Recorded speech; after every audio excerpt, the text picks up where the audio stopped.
Bismillah. Assalamualaikum warahmatullahi wabarakatuh.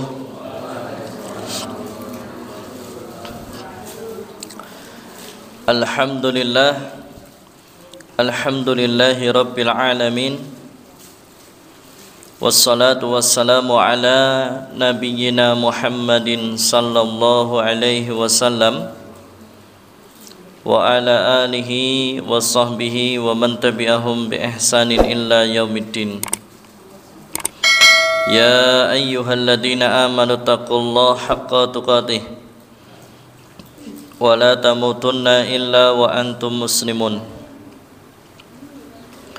Jamaah para rawuh yang dirahmati Allah Subhanahu wa taala.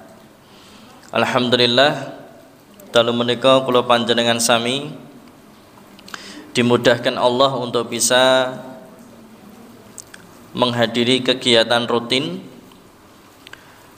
nggih menika pengaosan ba'da maghrib ngantos isya yang kemudian tadi diawali dengan buka puasa bersama, atau juga nanti akan ada acara makan bersama ya,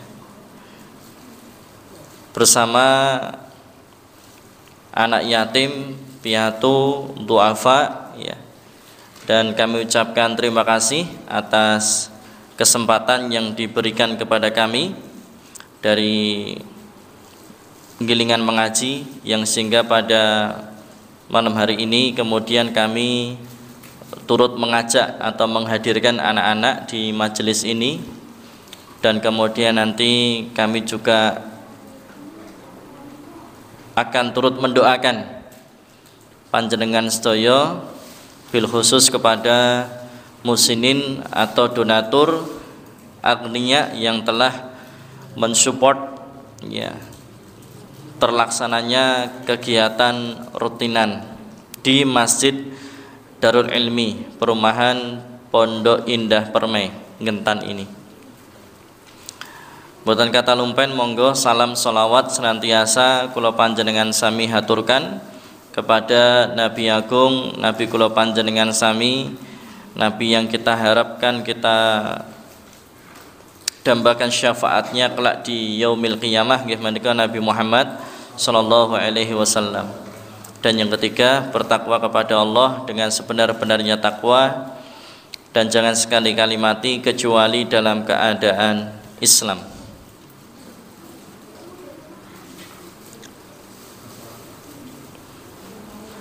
Jamaah yang dirahmati Allah Subhanahu wa taala, pada malam hari ini untuk materinya selingan dulu, tidak melanjutkan bab ruqyah sebab saya tidak bawa kitabnya Pak. Ceritanipun kesupen ya. Yang sehingga acara atau temanya tematik atau selingan dulu materi umum, tapi insya Allah penting ya. Jamaah yang dirahmati Allah Subhanahu wa taala, yang ingin kami sampaikan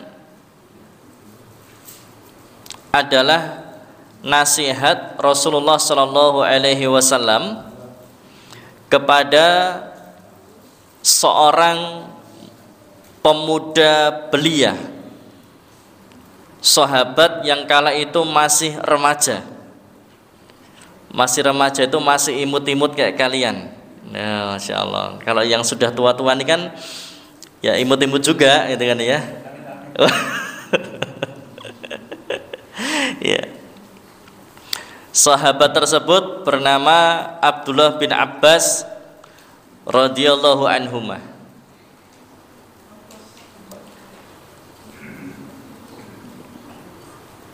Jamaah yang dirahmati Allah Subhanahu wa taala, Abbas menika salah satu dari pamannya Nabi Muhammad sallallahu alaihi wasallam. Tetese Abdullah bin Abbas berarti Abdullah putrane Pak Abbas kan ngeten ya. Sedangkan Abbas itu adalah salah satu paman dari Nabi Muhammad sallallahu alaihi wasallam. Jadi pasin apa nih Bang? Sepupu atau keponakan atau gimana Bang? Keponakan. Ya, jadi Abdullah niku keponakane Nabi Muhammad sallallahu alaihi wasallam nggih. Masyaallah. Nah, kala itu Abdullah bin Abbas radhiyallahu anhu masih muda, ya seperti kalian sekalian lah ya, masih remaja. Sebab kalau pemuda itu kan sampai usia 40 tahun itu masih muda. Ya. Kalau remaja ya seusia-usia kalian ini, usia sudah mulai balik gitu ya. Sudah mulai balik ya sampai usia 20-an atau 25 tahun itu. Nanti umur 25 tahun ya seperti Rasulullah nikah itu ya. Jadi laki-laki kalau mau nikah ya sendandaknya usia 25 tahun ya. Kalau di undang-undang peraturan pemerintah betul ya, sama ya. Sama. Tapi kalau sepuh riyin, wah SD ngono rabi ya Pak ya, SMP itu rabi. Sebab kan mboten sekolah ngoten lho Pak nggih. Mboten sekolah ya meh ngopo meneh kan ngono nggih. Wah, kira kuatah sing umur SMP do rabi ngoten nika, terus akhirnya gadah putra 12 ngono lho masyaallah nggih. Gadah putra 10 ngono nggih. Nah. Nek zaman sakniki putrane kathah-kathah niku wis mikire aduh ngono ya. Jamaah yang dirahmati Allah Subhanahu wa taala, Abdullah bin Abbas radhiyallahu anhuma bercerita, suatu hari saya sedang berada di belakang Nabi sallallahu alaihi wasallam, naik kendaraan, Pak. Nah, kalau kendaraannya zaman dulu kan bisa onta gitu ya, bisa keledai, bisa kuda gitu. Kalau kendaraan zaman sekarang ya bisa roda 2 ya, bisa roda 4, ada juga kendaraan roda 4 rupa menungso ini banduso. Ini kendaraan terakhir kula panjenengan. Jadi ketika Nabi Muhammad sallallahu alaihi wasallam boncengin Abdullah bin Abbas radhiyallahu anhuma, maka kemudian apa yang dikatakan oleh Rasulullah sallallahu alaihi wasallam, ya gulam inni uallimuka kalimat, inni uallimuka kalimat, nah atau le gitu ya, pemuda, tapi tepatnya kepada remaja karena pemuda masih belia, remaja. Le, nak, pemuda, aku ajarkan kepadamu beberapa untai kalimat. Aku ajarkan kepadamu beberapa untai kalimat. Inni uallimuka kalimat. Nah, kalau dalam bahasa sekarang, le tak nasihati, nah gitu ya, le tak kasih nasihat atau tak kasih pelajaran. Kamu perhatikan betul pelajaran ini. Ya. Jadi kalau sekarang atau malam hari ini teman-teman silahkan bayangke Rasulullah berkata kepada kalian, nah aku akan ajarkan kepadamu beberapa kalimat. Maka apa? Perhatikan, dengarkan, renungkan, nah gitu. Kenapa? Karena ini bukan nasihatnya Ustadz Aziz, tapi ini nasihat langsung dari Nabi Muhammad SAW kepada Abdullah bin Abbas radhiyallahu anhuma, kepada kalian para pemuda, kepada kita umatnya Nabi Muhammad SAW. Apa nasihatnya Rasulullah sallallahu alaihi wasallam? Yang pertama nasihatnya adalah ihfadillaha yahfadka. Ya. Ihfadillaha yahfadka. Nak, jagalah Allah, maka Allah akan menjagamu. Kemudian nasihat yang kedua, ihfadillaha tajidhu tujahaka. Jagalah Allah, niscaya engkau akan dapati Dia Allah berada di hadapanmu. Idza sa'alta fas'alillah, jika engkau hendak meminta, maka mintalah kepada Allah.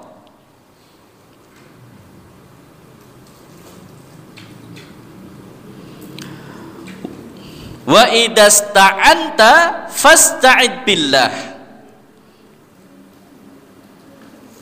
dan jika engkau hendak memohon pertolongan, maka mohonlah pertolongan kepada Allah Subhanahu wa ta'ala. Kemudian beliau sallallahu alaihi wasallam melanjutkan,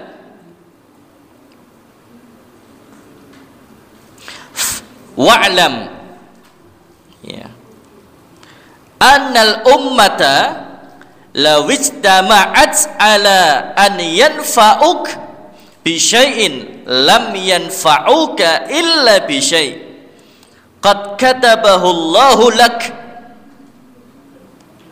wa in istama'u ala an yadurruka bi syai'in lam yadurruka illa bi syai'in qad katabahu Allahu 'alaika rufi'at, ya, rufi'atil aqlamu wa jaffat. Nah, ini penting sekali, wa jaffat suhuf, ya.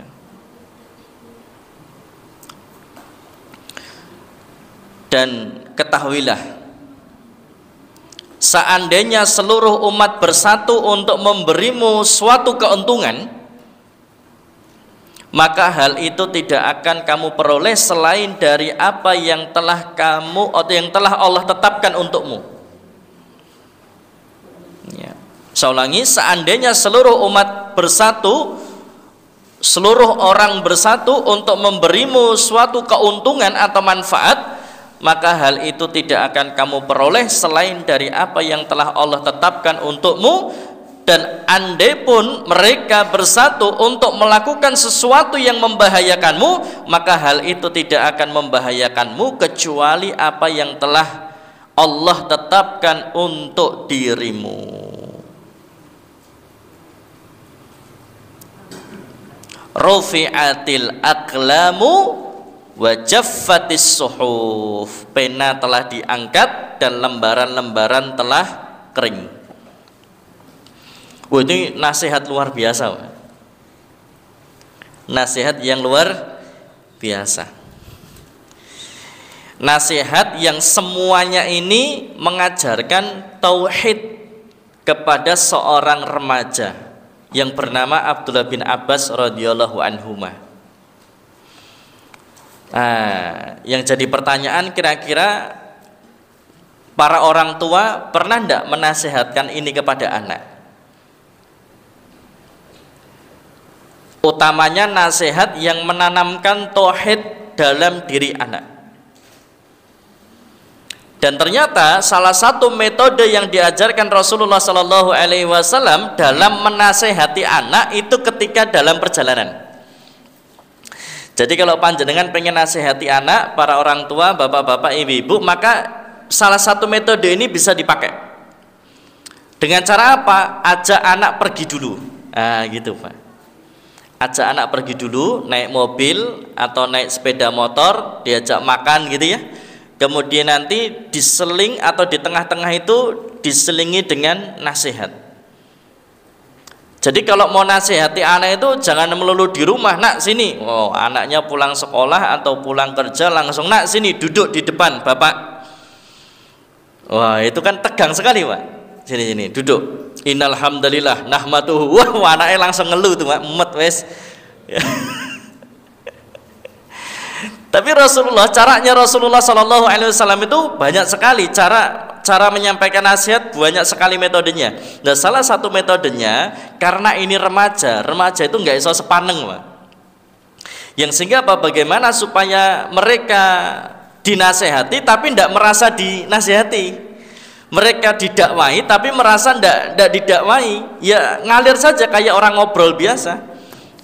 Oh, ternyata salah satu caranya adalah diajak pergi, diajak dolan. Nanti sambil jalan-jalan kah, atau naik motor, atau naik mobil, atau sambil makan, kemudian dinasehati. Dan ini ternyata cara yang sangat efektif sekali, cara yang luar biasa, metode yang diajarkan oleh Rasulullah SAW dalam menasehati seseorang.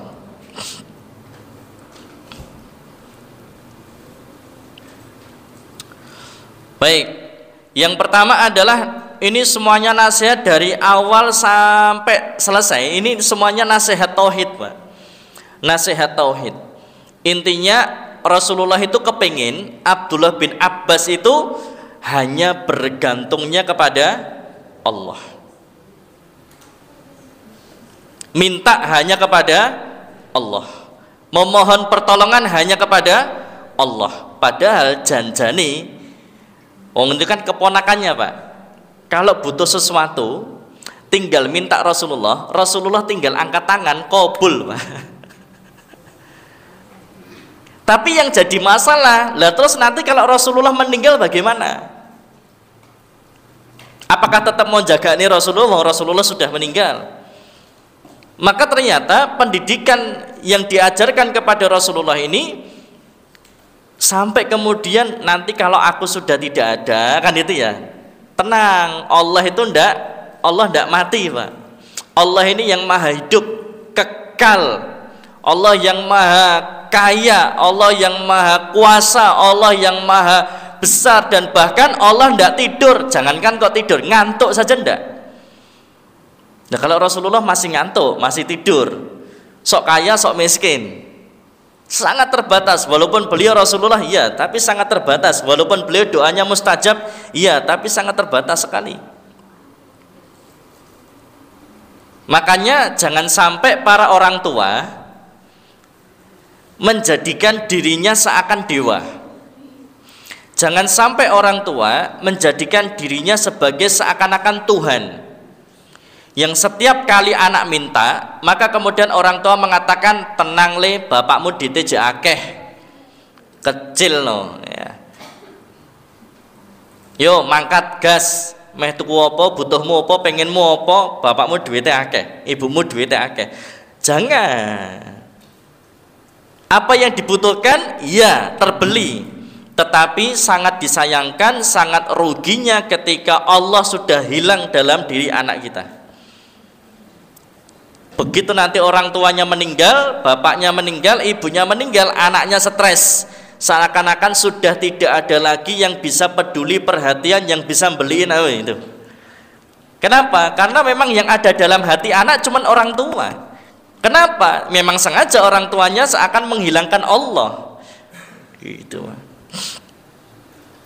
Tapi kalau yang ditanamkan dalam benak anak itu adalah Allah, yang ditanamkan dalam dirinya adalah Allah, begitu bapak ibunya nggak ada, anak tenang. Kenapa? Allah. Wong yang ngasih rezeki bapak ibuku ya juga Allah. Ya. Lah ini jamaah yang dirahmati Allah Subhanahu wa taala, yang sehingga ini masih ada kelanjutan dengan tema kemerdekaan yang kemarin saya sampaikan ketika khutbah Jumat. Bahwasanya kemerdekaan yang hakiki, kemerdekaan yang sejati, manakala manah kula panjenengan sami, hati kula panjenengan sami, hidup kula panjenengan sami, kul inna sholati wa nusuki wa mahyaya wa mamati lillahi rabbil alamin. Salatnya, sembelihannya, hidup dan mati kula panjenengan hanya untuk Allah Subhanahu wa taala. Kemerdekaan yang sejati, wa ma umiru illa liya'budullaha mukhlishina lahuddin. Ketika agama kula panjenengan sami murni hanya mengesahkan, menyembah, beribadah hanya kepada Allah Subhanahu wa taala, menghilangkan Tuhan-Tuhan, menghilangkan ilah-ilah yang lain. Kemerdekaan yang sejati, iyyaka na'budu wa iyyaka nasta'in. Ketika kula panjenengan beribadah dan meminta pertolongan, memohon pertolongan hanya kepada Allah Subhanahu wa taala. Kemerdekaan yang sejati adalah Allahus Somad. Manakala bergantungnya kita, bergantungnya hati, hidup, berserah dirinya kita hanya kepada Allah Subhanahu wa taala, maka itulah merdeka.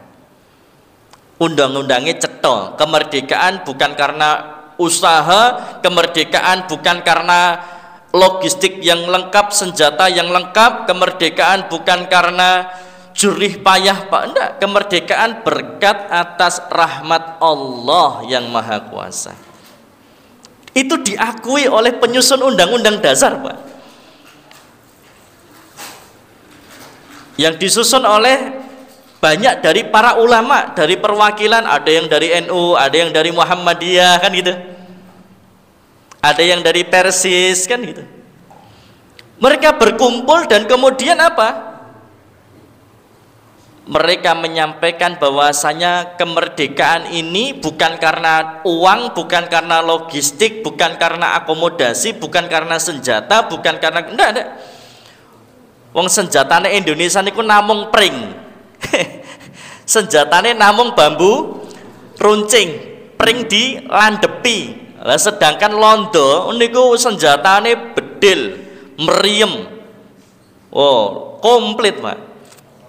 Maka kemudian para ulama sebetulnya ya kembali teringat dengan apa? Peristiwa perang Badar. Perang Badar niku muslimin jumlahnya mau 300, mungsuhe 1000, Pak. Tapi kok ya bisa menang gitu loh, Pak. Tapi kalau kita lihat dalam sejarah memang unik. Muslimin itu kalau pasukannya sedikit mesti menang, Pak. Tapi nek jumlahnya wakeh malah kalah.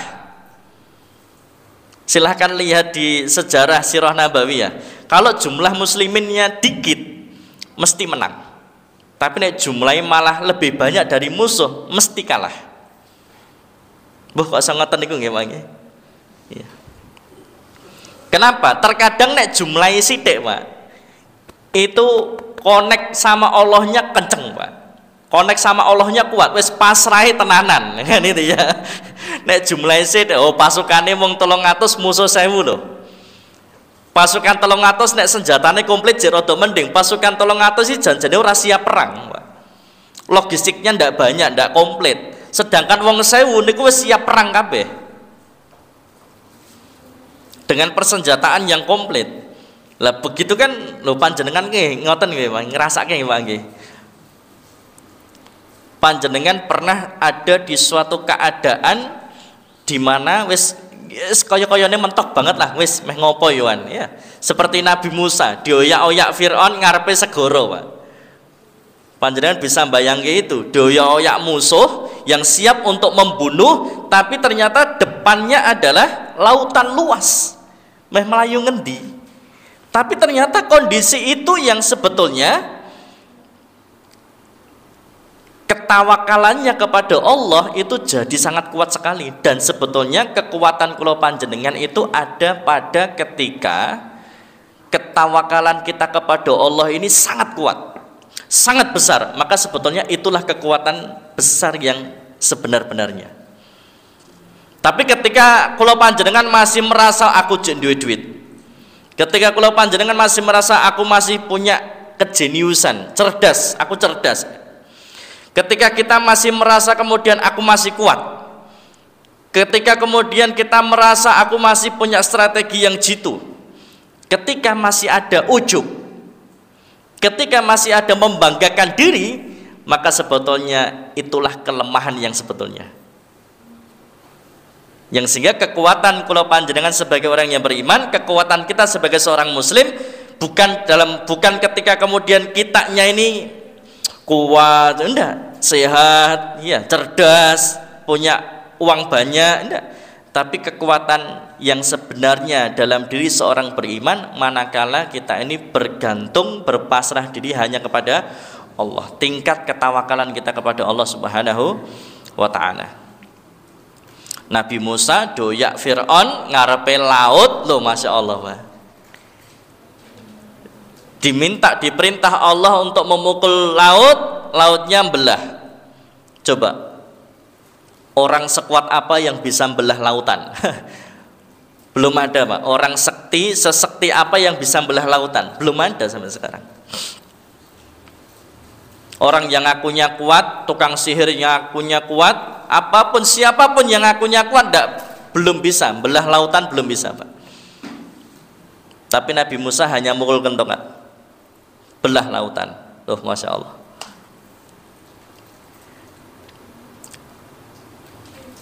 Jamaah yang dirahmati Allah Subhanahu wa taala,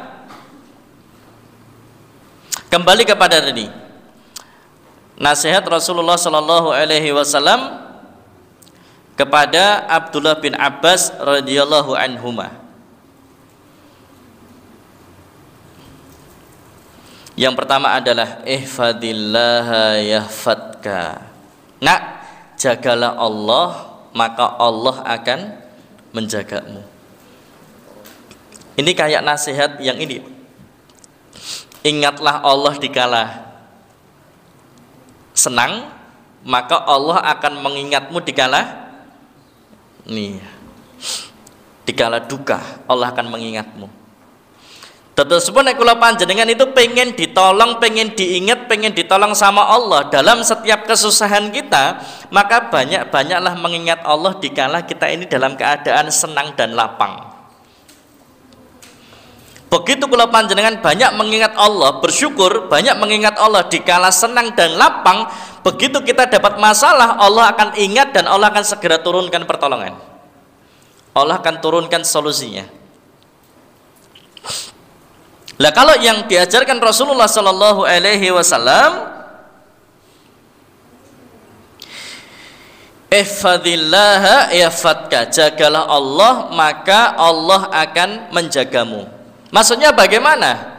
Menjaga Allah di sini maksudnya adalah tunaikan hak-haknya Allah Subhanahu wa taala. Apa haknya Allah? Kewajiban-kewajiban yang diperintahkan kepada kita, itulah haknya Allah. Contoh suami istri. Haknya istri adalah kewajiban suami. Haknya suami adalah kewajiban istri. Ketika istri menunaikan kewajibannya, maka otomatis hak suami terpenuhi. Ketika suami menunaikan kewajibannya, otomatis haknya istri terpenuhi. Apabila kita sebagai hamba melakukan perintah kewajiban, kewajiban perintah dari Allah, maka sejatinya kita sedang menunaikan haknya Allah Subhanahu wa taala. Maka menjaga Allah Subhanahu wa taala di sini yang dimaksud adalah menunaikan haknya Allah Subhanahu wa ta'ala dengan cara apa? Melaksanakan perintahnya Allah Subhanahu wa ta'ala, diantaranya adalah ibadah-ibadah yang menjadi kewajiban bagi kita sebagai seorang muslim, orang beriman, hambanya Allah Subhanahu wa ta'ala. Diantaranya adalah apa? Contonipun sholat, kan ngoten nggih? Sholat. Tunaikan sholat. Jaga sholatmu, Allah akan menjagamu, kan gitu. Kemudian apalagi? Puasa Ramadan yang wajib. Ya. Nah, apa yang Allah perintahkan, kewajiban ibadah yang kemudian disampaikan kepada kita oleh Rasulullah Sallallahu Alaihi Wasallam, maka tunaikan. Maka itulah wujud dari jagalah Allah. Kalau kula panjenengan menunaikan apa yang Allah perintahkan, menunaikan apa yang telah Allah wajibkan, niscaya Allah akan menjagamu.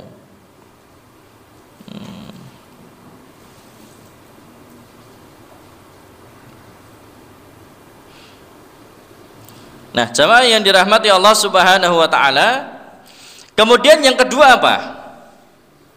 Allah akan menjagamu. Itu maksudnya seperti apa, Pak? Ya, Allah akan menjagamu.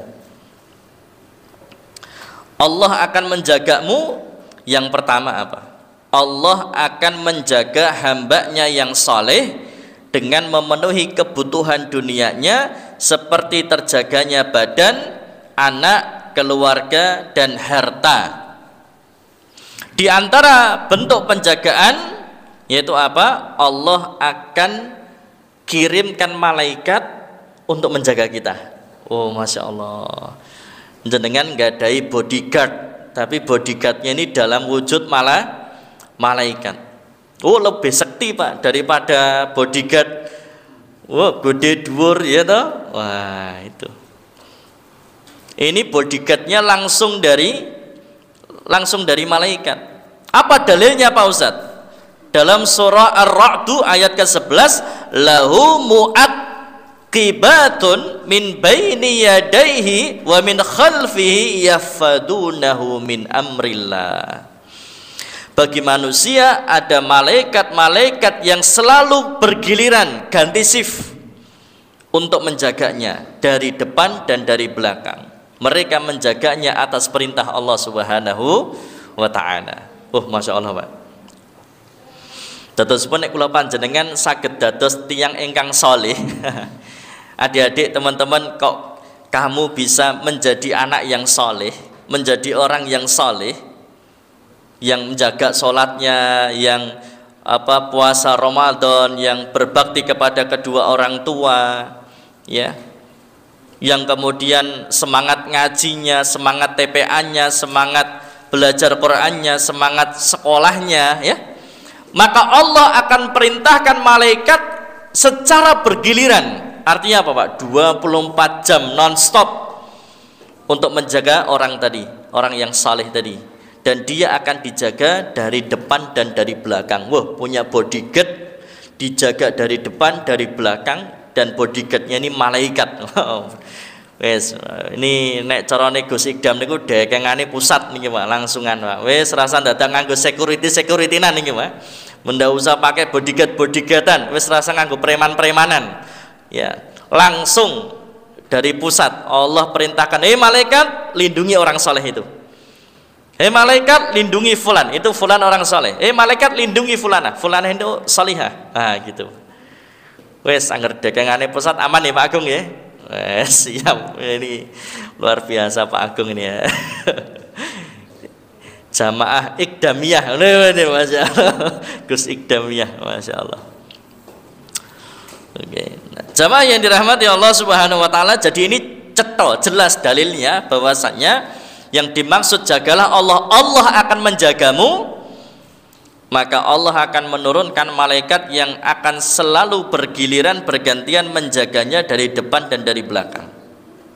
Kemudian yang kedua apa? Allah akan menjaga anaknya dan keturunannya. Jadi luar biasa. Supaya panjenengan punya anak, ya, orang tua punya anak, punya cucu, ya, supaya anak dan cucunya ini keturunannya dijaga sama Allah, maka berusahalah menjadi orang tua yang saleh. Ternyata apa? Orang tua yang soleh bukan hanya dia yang dijaga, tetapi anak cucunya juga akan dijaga oleh Allah Subhanahu wa ta'ala. Dalilnya apa? Dalilnya surah Al-Kahfi ayat ke-82. Panjenengan ketika buka Al-Quran ya, nanti akan menemui namanya kisah dalam Ashabul Kahfi, ya. Nanti di situ juga ada kisah apa? Rumah anak yatim yang sudah riot itu ya, dibangun oleh siapa? Tukang. Neng tukangnya bukan sembarang tukang. Tukangnya langsung Nabi Musa dan Nabi Khidir. Masya Allah. Lah nek tukangnya kula panjenengan paling ya tukang-tukang biasa itu loh nggih. Wong biasa itu lho Pak nggih. Tapi nek anak yatim ini, rumah anak yatim yang sudah riot meh ambruk ini, ternyata dibangun kembali oleh dua tukang yang bukan sembarang tukang. Yang pertama adalah tukangipun Nabi Musa alaihissalam, dan yang kedua adalah Nabi Khidir. Walau ada pendapat Khidir bukan Nabi, tapi juga ada pendapat bahwasanya Khidir juga Nabi. Janjane Nabi niku kuatah Pak, jumlahnya ora muk selawe Pak. Yang 25 itu kan yang hanya diabadikan, yang Allah ceritakan saja. Ada masih sekian ratus ribu, ya, Nabi dan Rasul, ya. Nah, kenapa kemudian tadi loh ya, ada dua anak yatim sing rumai reot, tinggal di tempat lingkungan yang cuek bebek. Maksudnya bagaimana? Mosok wong kampung yo renek to, ngeneke mbok yo ngeneke kerja bakti gitu loh ya. Ki bocah ki tinggal dhewe gitu, yatim piatu gitu loh Pak. Mbok yo wong kampung kerja bakti, urun dinggo mbangunke omah raketang saka gedhek, penting jejeg bener. Yang penting bisa tempat teduh dari panas dan hujan. Tapi ternyata memang tidak ada. Orang kampungnya cuek banget, Pak. Ambruk-ambruk wis bene. Bahkan Nabi Musa alaihissalam dan Nabi Khidir ketika membangun itu rumah, ngelak itu gak ono sing ngombe, Pak. Nggak ada yang ngasih minum, nggak ada yang ngasih makan. Saking pelitnya dan saking cueknya lingkungan yang ada di situ, warga yang ada di situ. Ya. Yang sehingga apa yang terjadi dengan tonggone orang gagas wis lah. Ya. Yang sehingga kemudian Allah hadirkan Nabi Musa alaihissalam, Nabi Khidir untuk kemudian kembali membangun. Lah kenapa kok bisa seperti itu? Allah istimewakan, banyak anak yatim banyak, Pak. Tapi istimewanya dari 2 anak yatim itu yang kemudian rumahnya Riyadh dibangun oleh Nabi Musa dan Nabi Khidir dalam surah Al-Kahfi ayat ke-82, wa kana abuhuma salihan. Oh, ternyata bapaknya anak ini bapak yang soleh. Lah karena bapaknya soleh, maka anaknya dijaga Allah, keturunannya dijaga Allah. Apalagi kalau panjenengan mau buka kitab tafsir, yang dimaksud abuhuma di sini itu bukan bapaknya langsung, Pak, tapi kakeknya loh, masya Allah. Jadi ternyata nek panjenengan bapak-bapak, ibu-ibu bisa jadi orang yang soleh dan solihah, itu tenang mawon. Begitu panjenengan sedo meninggal, maka anak itu nanti yang kita tinggal, yang jaga langsung Allah. Cucu kita yang jaga langsung Allah, kan gitu, Pak. Sebab kan ngapunten nggih, Pak nggih, sing jeneng bapak, ibu, anak, kira-kira sing dhisik mati niku sing pundi, Pak? Rata-ratane ngeten lho, Pak. Rata-ratane janjane anak isik ya jek iso kan. Nek patute ngeten lho, Pak nggih. Patute kan nggih wong tuane dhisik teng, Pak nggih. Lah, begitu orang tuanya meninggal, maka anak itu nanti yang jaga Allah Subhanahu wa taala. Pun tenang mawon. Oh, dakengane pusat niku tenang ya, Pak nggih. Oh, masyaallah. Ya.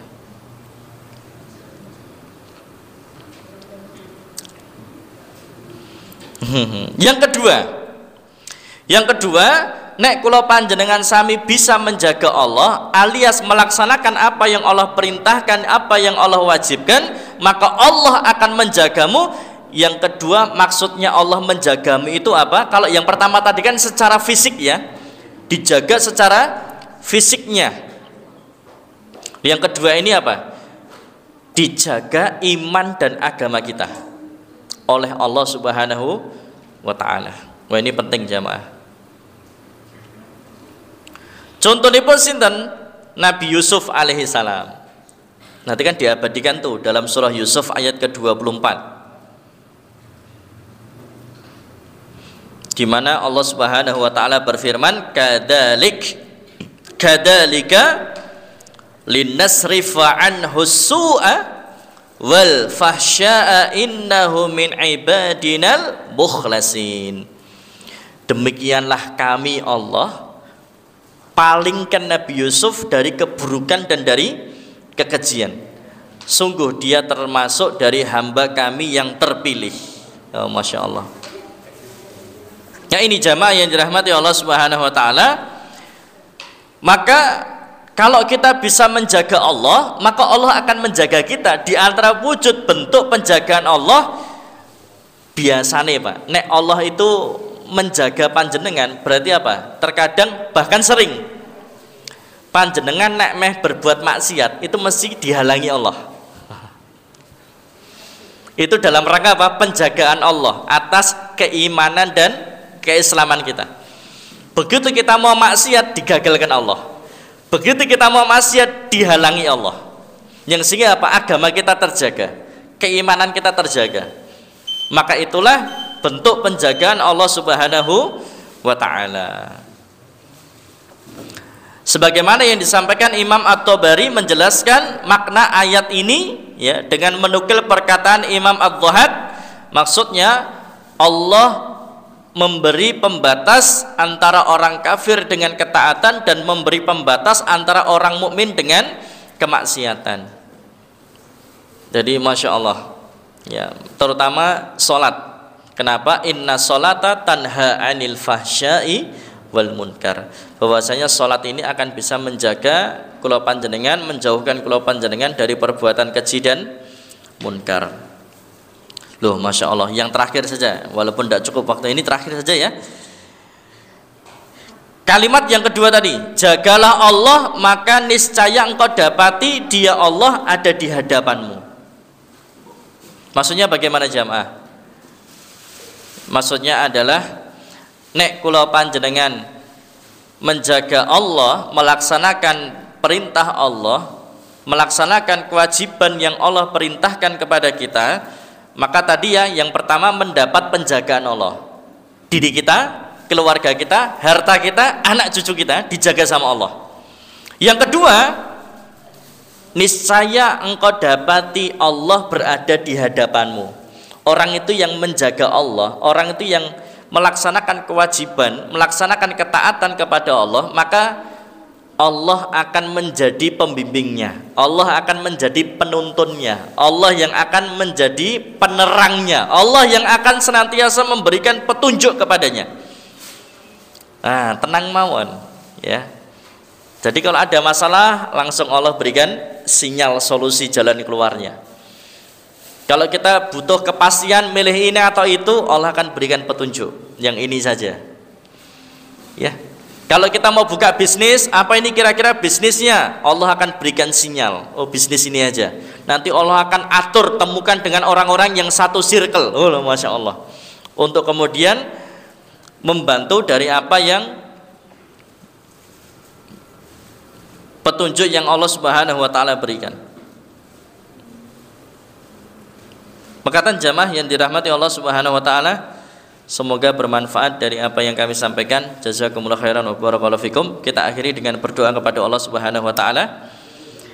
Ya, ada titipan doa. Nggih, adik-adik siap ya? Jamaah siap untuk kemudian mengaminkan dari doa yang kemudian kita panjatkan pada malam hari ini. Alhamdulillahirabbil alamin. Allahumma shalli wa sallim ala nabiyyina Muhammad wa ala ali nabiyyina Muhammad kama shallaita ala Ibrahim wa ala ali Ibrahim wa barik ala Muhammad wa ala ali Muhammad kama barakta ala Ibrahim wa ala ali Ibrahim innaka Hamidum Majid. Rabbana zalamna anfusana wa illam taghfir lana wa tarhamna lanakunanna minal khasirin.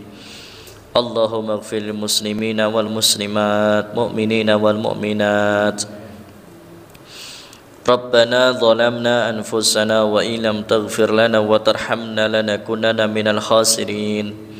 Allahumma innaka afuwun tuhibbul afwa fa'fu anna. Rabbana hab lana min azwajina wa dhurriyyatina qurrata a'yun waj'alna lil muttaqina imama wa la taj'al musibatana fi dinina ya muqallibal qulub tsabbit qulubana 'ala dinik. Allahumma arinal haqqa haqqan warzuqna ittiba'a wa arinal batila batila warzuqna ijtinaba. Allahumma ansuril muslimina wal mujahidina fi kulli makan wa fi kulli zaman. Doa khusus ya untuk Bapak Ibu yang selalu senantiasa mendoakan, mensupport, mendukung program-program kegiatan dari Masjid Darul Ilmi Pondok Perumahan Pondok Indah Permai di Ngentan ini. Kita doakan supaya Allah Subhanahu wa taala menerima dari setiap infak sedekah, doa, apapun kebaikan, dukungan yang diberikan kepada Masjid Darul Ilmi, semoga menjadi pemberat timbangan amal soleh di yaumil mizan. Semoga Allah Subhanahu wa taala ganti dengan ganti yang lebih baik dari apa yang telah dipersembahkan, dari apa yang telah dikeluarkan. Teruntuk doa teruntuk keluarga Bapak Krisna, semoga Allah Subhanahu wa taala menggantikan apapun ya, yang telah dikontribusikan atau yang telah diberikan, apa yang telah disalurkan melalui Masjid Darul Ilmi dan program-program yang dijalankan di Masjid Darul Ilmi ini.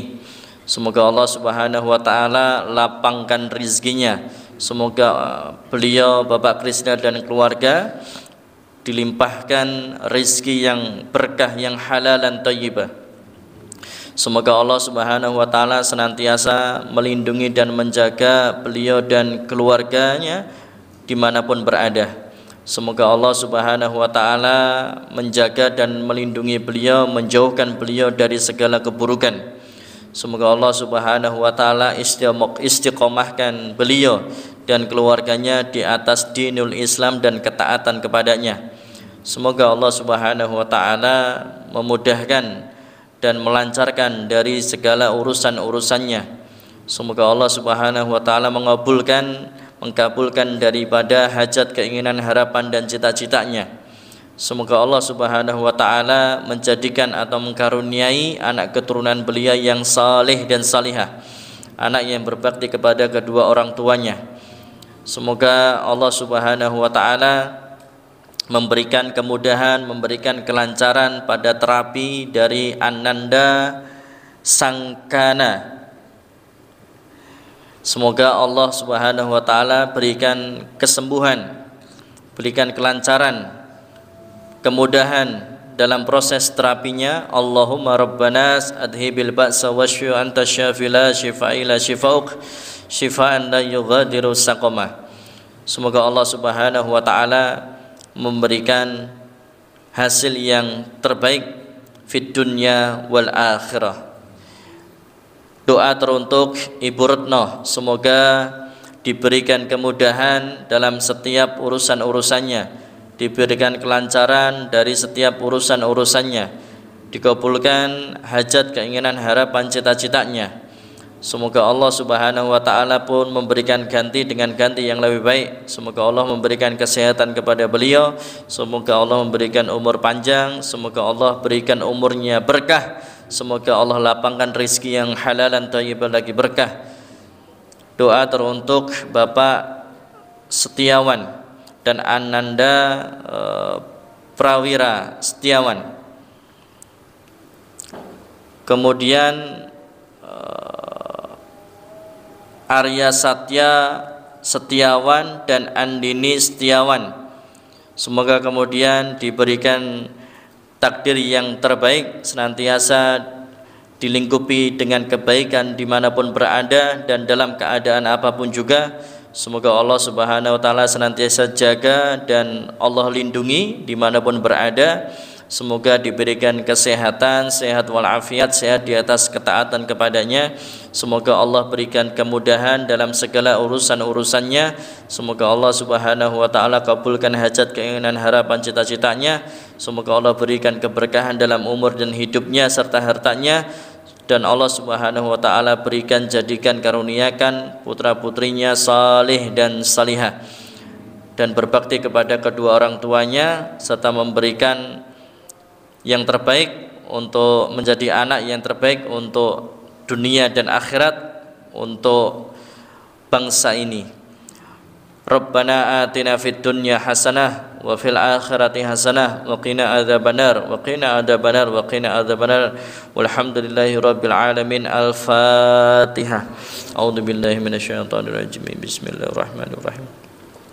Alhamdulillahi rabbil alamin arrahmanir rahim maliki yaumiddin iyyaka na'budu wa iyyaka nasta'in ihdinas siratal mustaqim siratal ladzina an'amta 'alaihim.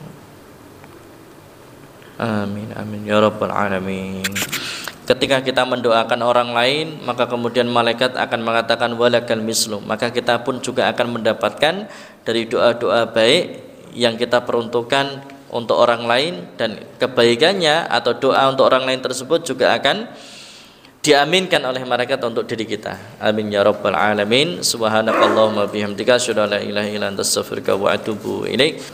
Makatan, terima kasih sekali lagi atas kesempatan kami dengan mengaji untuk bisa mengajak adik-adik kita. Alhamdulillah, jazakumullah khairan wa barakallahu fikum. Assalamualaikum warahmatullahi wabarakatuh.